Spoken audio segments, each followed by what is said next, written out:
Hello everyone! Welcome po sa ating channel. This is Coach Jarrett. Kamusta ka po kayong lahat mga kochero? Good morning, good afternoon, good evening, wherever you are in God's green earth. At maraming po salamat sa inyong patuloy na pagsuporta po sa ating channel. Huwag niyo pong kalimutan mag-subscribe sa ating Coach Jarrett YouTube channel. At paki-follow po nyo ang ating Facebook page, Jarrett Pulido po ang pangalan. At mag-join na rin po kayo sa ating Facebook group, Tambayan ng mga Kocheros naman ang pangalan nun, mga kochero. Pasensya na po at hindi po tayo nakapag-livestream today. Mali. Pala. Kasi mga kochero, of course, it's a Sunday and I don't want to take a lot of your time. Pero dahil nagpasabog, literal nagpasabog ang isang kano laban kay Donald Trump, hindi natin maiiwasang hindi mag-comment dyan, mga kochero. So, eto na nga, mga kochero. Sa palagay nyo ba, mga kochero, nasampula na si Donald Trump at ito ay isang babala na pwede ring mangyari ang ganitong klaseng senaryo sa ating Pangulo, si Pangulong Bongbong Marcos? Bago natin puntahan dyan, mga kochero, syempre, pag-usapan muna natin yung balita. Yung balita doon kay Donald Trump. Okay, ito kasi ang nangyari. I'm sure mga kochero, alam nyo na yung mga ganap tungkol dyan at sinusubaybayan yung mga ganap sa Amerika tungkol sa foiled assassination attempt kay Donald Trump. Siya po ang kandidato ngayon sa Amerika, isa sa mga kandidato opposite Joe Biden, no? Alam po natin magkaiba po ang partido. Yung dalawang ito, no? At si Donald Trump ay nasa Republican Party. At si Joe Biden ay ang kandidato ng mga Democrats. Ayan. And mga kochero, alam naman natin na actually sa first term pa lang ni Donald PBBM. Ni Donald Trump, marami na hong galit sa kanya. Marami hong galit sa kanya ng mga woke, marami hong galit sa kanya ng mga Democrats. Even sa deep state, mga kochero, may mga galit po kay Donald Trump. Kaya ngayon po natatakbo po siya sa pagka-presidente o pagka-pangulo ng Amerika. At siya po ay leading mga kochero. Leading po siya sa mga surveys. More than 50% ng mga kochero ang kanyang tawag dito, ang chances na siya ay mananalo bilang bagong pangulo or for a second term, no, sa US bilang POTUS or President of the United States. At dahil nga doon, mga kochero, no, may mga galit nga sa kanya, etc., etc., meron hong nag-attempt sa kanyang buhay kaninang umaga po ng linggo. Umaga sa Pilipinas, siguro hapon sa Amerika. At ito nga po ang balita, no, tungkol dyan. Panoorin natin. Ligtas na matapos tangkaing patayin si former US President Donald Trump sa gitna ng kanyang campaign rally sa Pennsylvania sa Amerika. Sa tenga, tinamaan ng bala si Trump habang 3 sibilyan ang nadamay. Patay naman ang gunman na pinagbabaril ng mga otoridad. Nasa frontline ng balitang yan, Simon Gualvez. Grabe to, Pennsylvania, dinala si former US President Donald Trump ng kanyang campaign trail para sa kanyang re-election bid sa Nobyembre. Abala si Trump sa kanyang talumpati nang biglang... that's a little bit old, that chart. That chart's a couple of months old, and if you want to really see something that's said, take a look at what happened.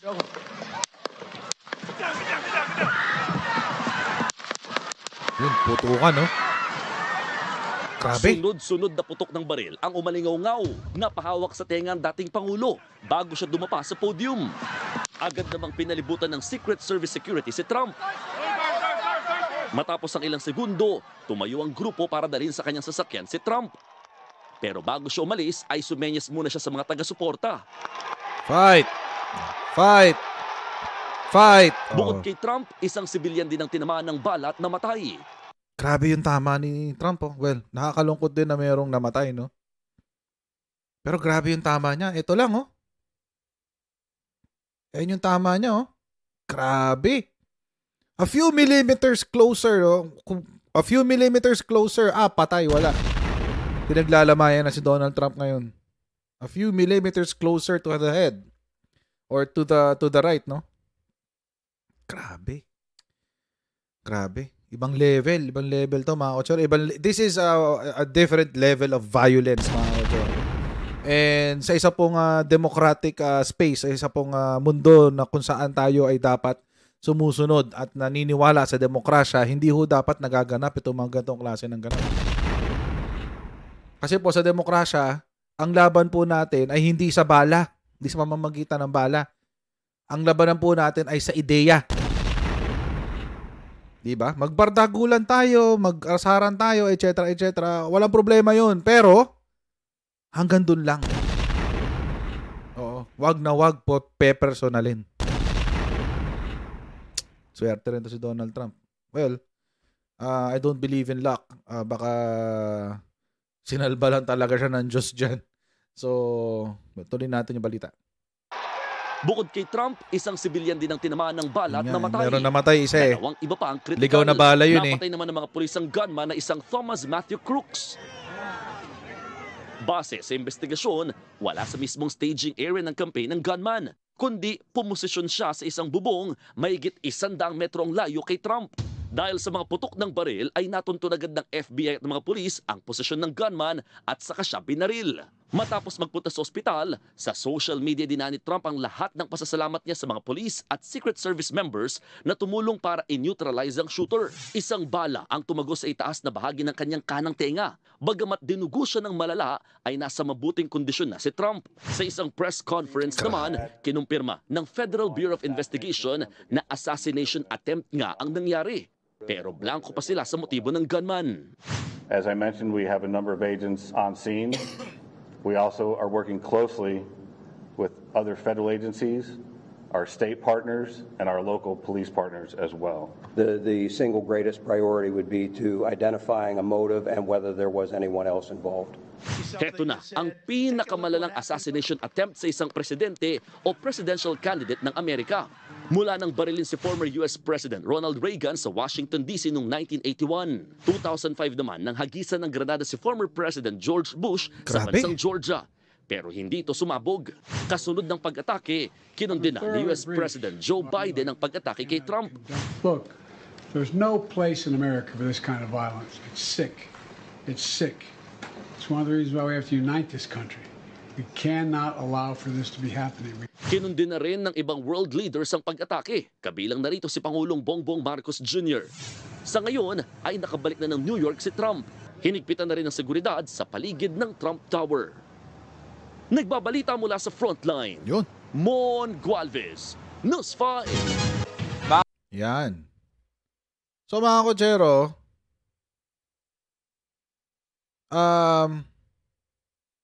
nasampulan si Donald Trump. Yun talaga eh, pag sobrang galit minsan eh. Pag sobrang galit mo sa isang tao, nakakabaliw. Tulad dito sa nangyari dito sa assassin. Thomas Crooks ang pangalan, Thomas Crooks if I'm not mistaken. I could be wrong, no? Basta yun yung huli ko narinig na pangalan. So, kung tulad nga na nasabi ko kanina mga kotsero, wala hong puwang para sa democratic space sa isang bansa, sa isang society kung saan nirerespeto ang human rights, nirerespeto ang opinion ng bawat isa. Wala hong space para sa ganitong klase ng violence. Kahit saang ano ka pa, kahit saang partido ka, kung ikaw, I don't care if you are a loyalist, pro-administration, Dilawan, DDS, CPP, I don't care. Kaya nga di ko sinama NPA eh. CPP, I don't care. Walang puwang ang violence sa democratic space. Wala. Nangyayari lang yung mga ganitong klaseng violence sa mga lugar na walang demokrasya. So, buti na lang mga kotsero, no? Isa si PBBM na kumundena nitong act of political violence na to, no? Sabi ni PBBM sa kanyang tweet, mga kotsero, kanina, "It is with great relief that we received the news that former President Donald Trump is fine and well after the attempt to assassinate him." Oh, buti na lang. "Our thoughts and prayers are with him and his family. Together with all democracy-loving peoples around the world, we condemn all forms of political violence. The voice of the people must always remain supreme." Tama siya dyan. Tama ako si Presidente dyan, mga kotsero. Dapat talaga ang boses ng mamamayan ang masusunod.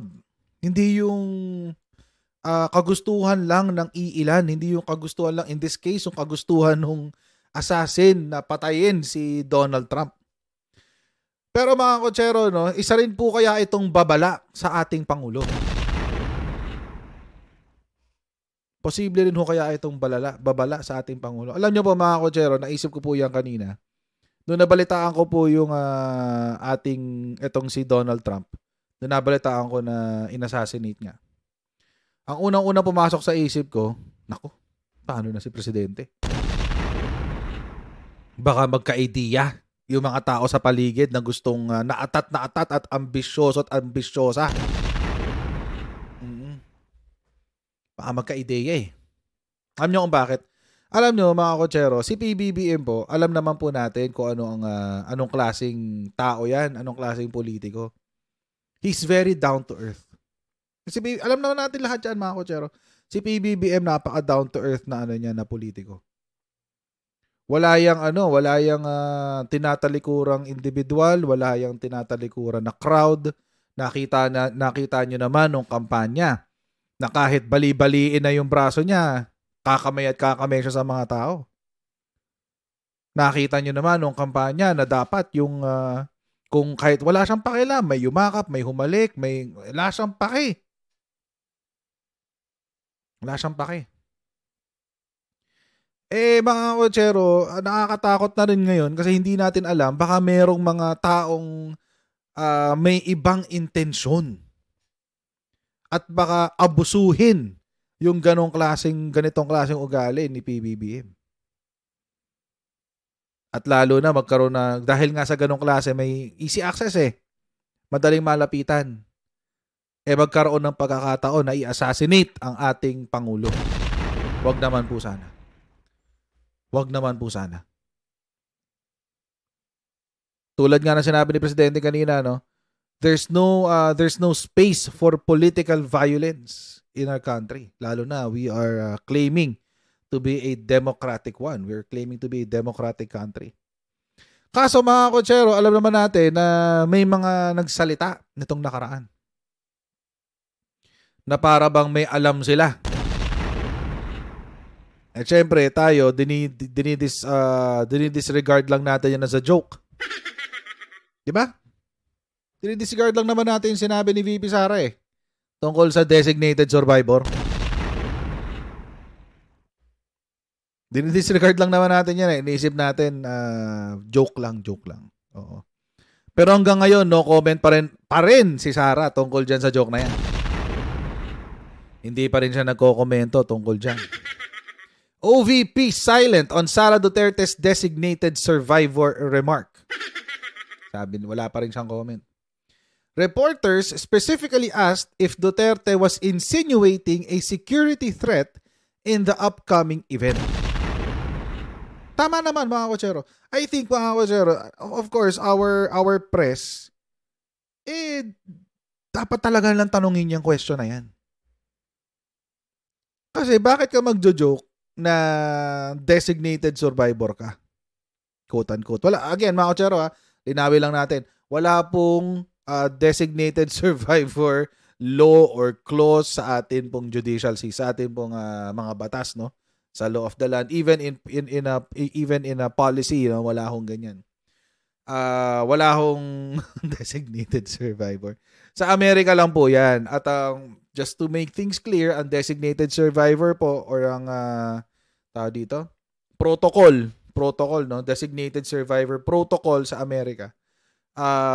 Ang ibig sabihin po niyan na in the event sa panahon kung saan ang presidente, ang vice-presidente at yung mga iba pang nasa line of succession ay sabay-sabay na or nagkaroon ng pagkakataon kung saan silang lahat ay hindi makakapagsilbi bilang Pangulo ng Pilipinas. Ang isang cabinet member mga kotsero, ay siya ang mamumuno bilang Pangulo ng Pilipinas. Bakit ba sinabi Pilipinas? Pangulo ng Amerika. Oo. Cabinet member ho yun. Cabinet Secretary. So, yun po yung designated survivor protocol. Sa Pilipinas, wala ho tayong gano'n, no? Malinaw po sa ating pong konstitusyon ang line of succession. So, the President, the Vice President, the Senate President, and then the House Speaker. Sa pinakahuli. Yun po ang ating line of succession. Ngayon, dahil lang joke-joke itong si Sara Duterte na I am appointing myself as a designated survivor. Dahil sa joke-joke na yan, iisipin ngayon ng tao, teka, wait lang. Mamamatay ba si PBBM? May banta ba sa buhay ni Presidente? Kasi, number 1, vice-presidente ka. Pangalawa, sigurado may mga intelligence ka. Or may intel information kang nakukuha. Pangatlo, dahil vice-presidente ka, lahat ng bitawan mo, may bigat. May bigat yan. Vice-presidente ka eh. You're occupying the second highest position in the land. Tapos, kung magbato-bato ka ng salita, para kang tatay mo, walang pakialam. Anyway. So, nagtanong ngayon ng press dahil dyan sa joke-joke niya na yan, na designated survivor protocol. Designated survivor. Sabi niya, reporters specifically asked if Duterte was insinuating a security threat in the upcoming event sa SONA, no? A staff member of the OVP said the question would be relayed to the Vice President, but no statement was issued yesterday. Wala pa rin statement. Oo, no comment pa rin siya as of July 13, 2024. Oo, no comment ka na naman, Sara Duterte. Yan ang napapala ng verbal diarrhea mo eh. Oo, verbal diarrhea ang tawag dyan. Kung ano-ano lumalabas kasi sa bibig mo. Tapos ngayon, dahil nabitawa mo na, hindi mo na mabawi. Tapos anong gagawin mo? Mananahimik ka na lang. Manahimik na lang tayong lahat. Lilipas din ang lahat. But it just shows, number 1, your immaturity. Number 2, your incompetence.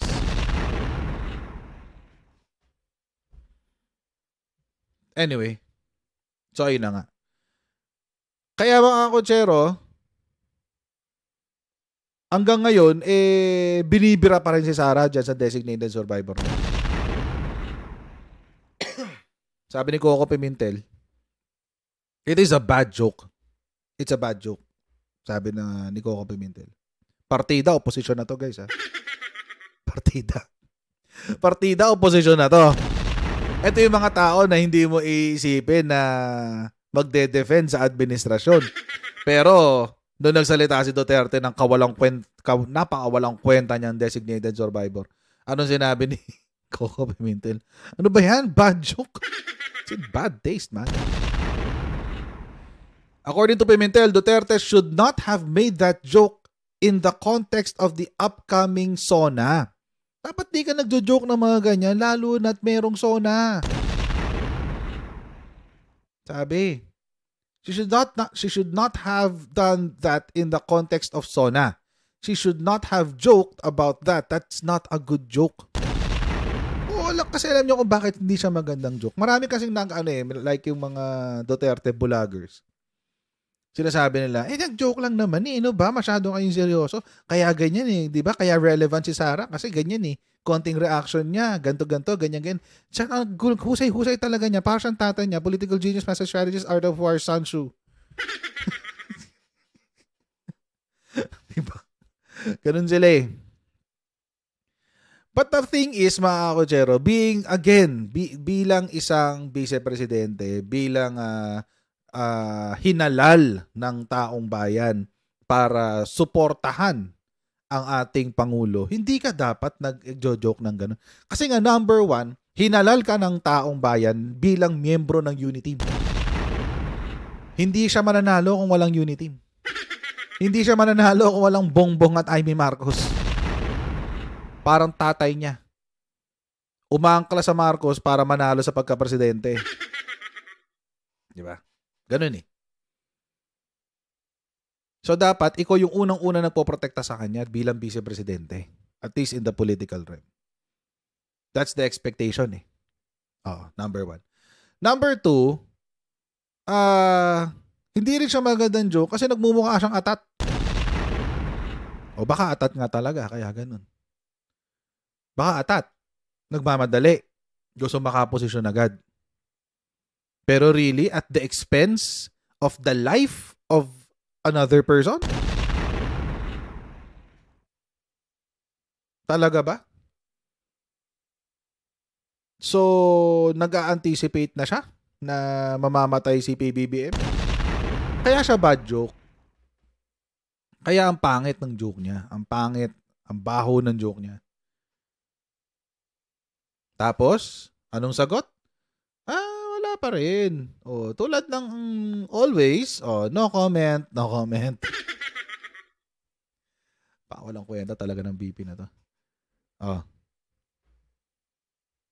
So, it is a bad joke. It's really done in bad taste. Ang pangit ang pangit. Ang pangit. Pero syempre, mga Duterte vloggers, tuwan-tuwa pa sila dyan, syempre. Diba? Alam niyo naman yung mga, minsan hindi ko alam kung ano bang nakakain nila minsan. Nakakalimutan nila magpakatao. Oo. Anyway. Ito pa sabi ng isang mambabatas.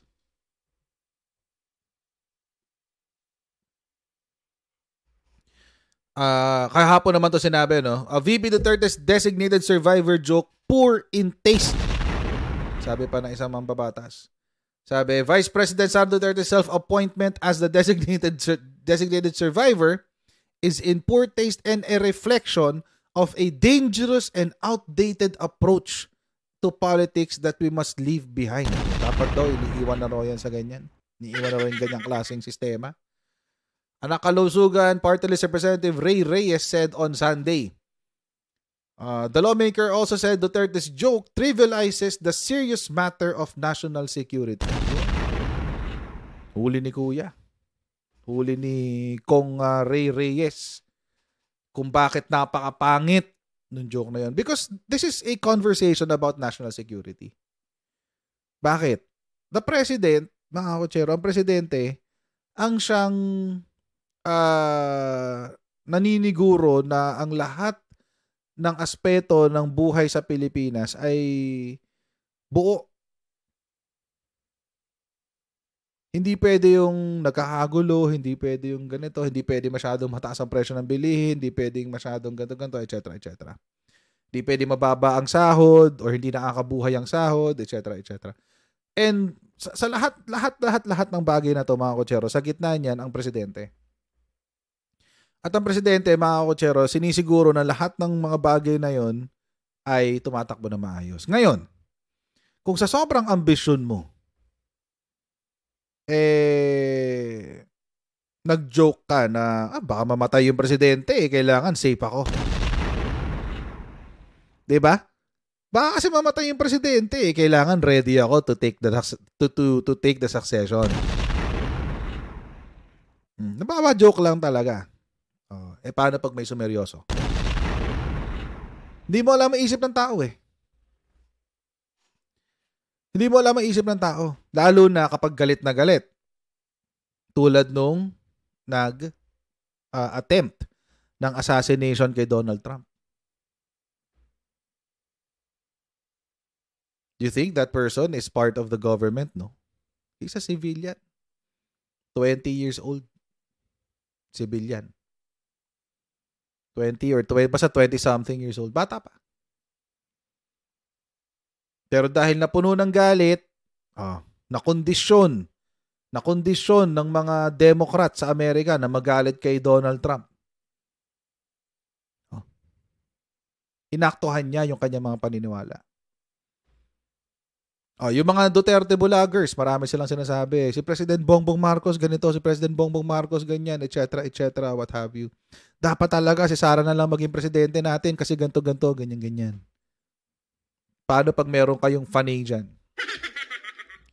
Na unstable ang usap, ang isip. Unstable ang pag-iisip. Sineryoso kayong lahat. At sa isang event kung saan pamumunuan ni PBBM yung, groundbreaking, inauguration, pagbubukas ng iba't ibang mga proyekto, etc. etc. Seryosohin niya yung mga sinasabi niyo. Dapat si Sara Duterte maging presidente. Yayariin ko si PBBM. See? Kaya it's a bad joke. 32 million ang bumoto kay Sara. Hindi natin alam kung lahat yan nag-iisip ng matino. Hindi natin alam kung lahat yan nasa tamang pag-iisip. May mga bumoto kay Sara na die hard, as in die hard. Obsessed na obsessed kay Duterte. Paano pag sineryoso nila yung joke? Ay, si Sara na yung designated survivor. Oo, I'll make it happen. Tutuluyan ko na si PBBM para presidente na talaga si Sara. You don't know. Hindi natin alam kung paano tumatakbo ang pag-iisip ng isang tao.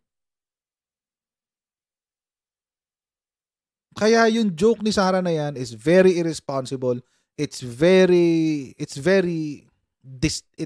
lacks class, very distasteful. And kahit anong pagtatanggol dyan ng mga Duterte Balahura supporters, hindi naman bubura sa isipan ng mga tao yan. Hindi. Yun na yun. So mga kotsero, hanggang dito lang po muna tayo sa ating video for today. Huwag niyo po kalimutan na mag-like, mag-share at mag-subscribe sa Coach Jared YouTube channel at pa-follow tayo sa ating Facebook page, Jared Pulido ang pangalan. And I'll see all of you in our next live stream. God bless everyone. See you next time. Bye!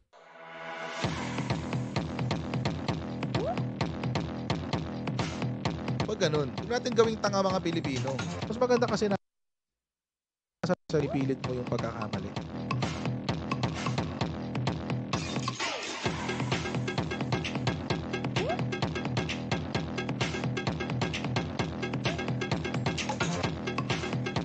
Are they willing to go that far? Hindi makakalimutan ng Pilipino yan hanggat di nasasagot niya. Sino ngayon nagsasabi ng totoo?